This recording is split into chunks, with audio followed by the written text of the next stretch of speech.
we always obliged to obey our conscience? Yes.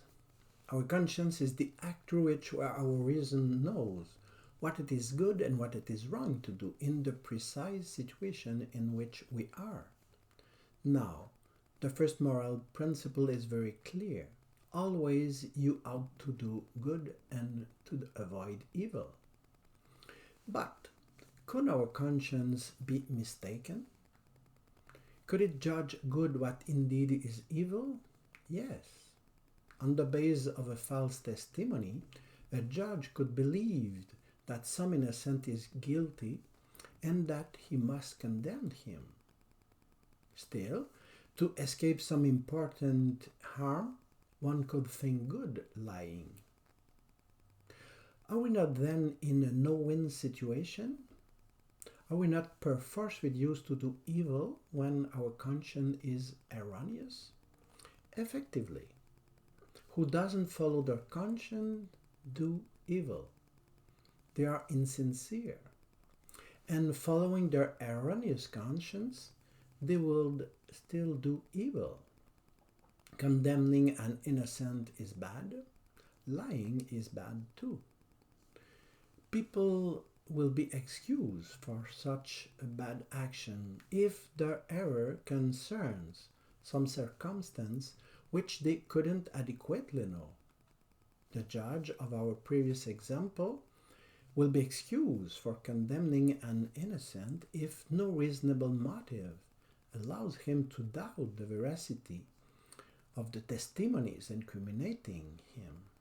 Otherwise, they will be doubly guilty, for everyone has the obligation to educate their conscience.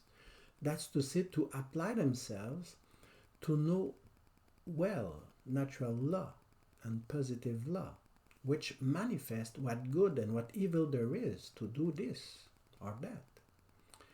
Everyone also has the obligation to inquire after the circumstances in which he is to act. Who disregards these obligations is already guilty of that, in top of being guilty of the bad action which such ignorance leads them to commit. Who believes that lying or murdering or adulterating is sometimes justified is already guilty of having distorted their conscience. They will also be guilty of the lie, the murder, the adultery which they feel justified to commit.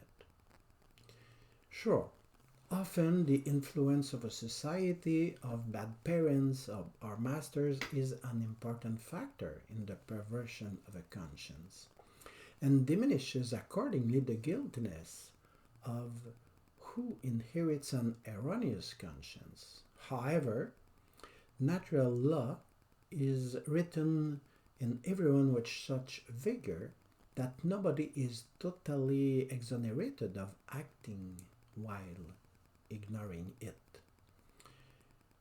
Finally, everybody remains radically free in their decisions.